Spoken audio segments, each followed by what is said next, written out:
नमस्कार, voice of Jhabua में आपका बहुत बहुत स्वागत है। आज हमारे साथ डॉक्टर विक्रांत भूरिया जो कांग्रेस के प्रत्याशी हैं झाबुआ से, गांव-गांव फलिए-फलिए जाकर जन समर्थन लेने की कोशिश कर रहे हैं। लोगों का अपार जन समर्थन मिल भी रहा है, यहाँ पर भी हम देख सकते हैं। आइए कुछ सवाल करते हैं डॉक्टर विक्रांत भूरिया से और जानते हैं कि कैसा उनका जनसंपर्क चल रहा है। सर यहाँ पर आए हैं, कैसा जनसंपर्क चल रहा है? देखिए, जबरदस्त जोश है, उत्साह है। ये बुलाई हुई भीड़ नहीं, खुद आए हैं। जैसे पता लगा कि डॉक्टर विक्रांत भूरिया और कांग्रेस के प्रत्याशी आ रहे हैं, तो सब लोग ना एक साथ इकट्ठा हो गए।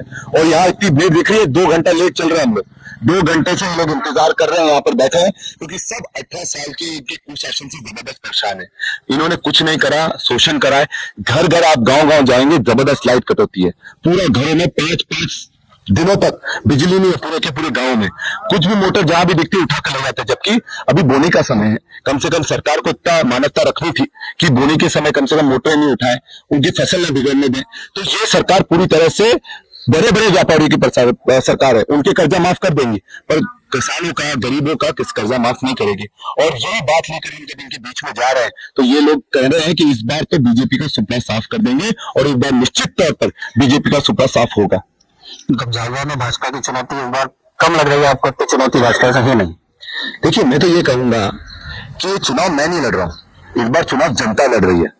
और जनता ने मन बना लिया कि इस बार बीजेपी को पूरा सुपड़ा साफ करेंगे। कितना भी पैसा देंगे, लोगों को खरीदने की कोशिश करेंगे, क्योंकि जिस तरह से इन्होंने सरकार खरीदी थी, 2000 करोड़ में सरकार खरीदी थी, 50-50 करोड़ में विधायक खरीदा। कहां से पैसा आया? जनता से लूट कर पैसा आया। वही पैसा फिर चुनाव में लगाते हैं और ये चलता रहता है। पर इस बार जनता समझ गई है, और इस बार जो आम आदिवासी है, जो आम जनता है, वो पूरी तरह से किसी की बातों में आने नहीं वाली। कोई सी भी योजना लो, पर कमलनाथ जी ने जो वादा करा था, बोला था कि हम किसानों को कर्जा माफ करेंगे, भले 1 साल के लिए सरकार आई, पर सबका कर्जा माफ करा। तो अपने आप इनको एक जबरदस्त विश्वास कमलनाथ जी में भी और कांग्रेस में भी है, और इस बार इसलिए वो सब एक तरफा कांग्रेस के साथ आ रहे हैं। झाबुआ के एक बड़े नेता ने कहा है कि भले दिग्विजय सिंह आ जाए, कमलनाथ आ जाए, तब भी भाजपा जीत रही है, हमारे सामने कोई नहीं है। वो जो भी बड़े नेता है, पता नहीं मुझे, ये मैं नाम नहीं बताया तो आपको दौलत भाई साहब ने बोला है। अच्छा, दौलत जी ने बोला है। तो वो बोलते रहते हैं, अच्छी बात है, उनका काम है बोलना, वो अपनी बात करते हैं, चाहे कोई भी आ जाए। मैं तो बोल रहा हूँ, यहाँ पर ना कमलनाथ जी ना दिग्विजय सिंह जी, ये तो बहुत अच्छी चीज हो गई। यहाँ पर मैं अकेले काफी हूँ, उनके लिए मेरे कार्यकर्ता काफी है। भाजपा में कैसे गाने बोल रहे हैं, आपकी जुगलबंदी अभी बहुत चल रही है, उसके बारे में क्या कहेंगे? देखो, भानु भूरिया क्या है कि बोलने में विश्वास रखते हैं, बड़ी बड़ी बात करते हैं, ये नहीं होता, वो नहीं होता, हर तरह का आरोप प्रत्यारोप करने में विश्वास रखते हैं। पर मैं आरोप प्रत्यारोप में विश्वास नहीं रखता हूँ। मैं तो यही कह रहा हूँ कि हमें शिक्षित लोगों को आगे लाना पड़ेगा, जो लोग भविष्य बना सकते हैं। भानु भूरिया क्या बोलते हैं? भानु भूरिया बोलते हैं कि जो गोफन चलाते हैं, जो पत्थर मारते हैं, वो असली आदिवासी।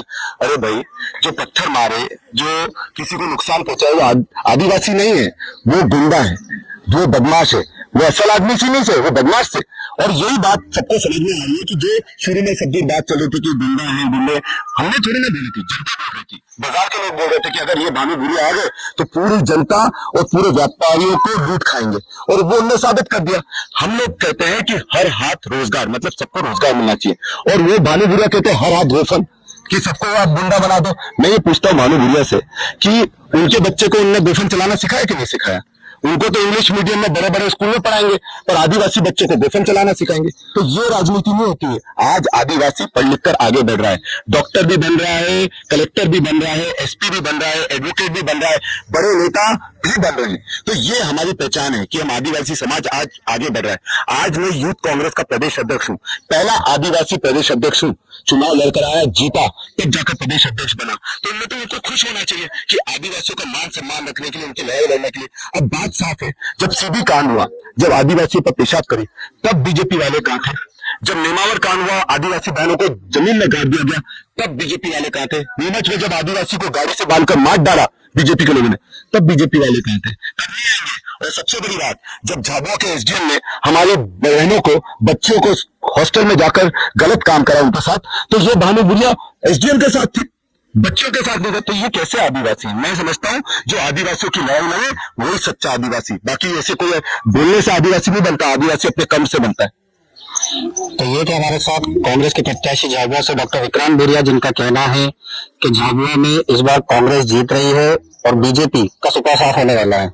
वही सब झाबुआ के लिए मैं PM तिवारी, झाबुआ से।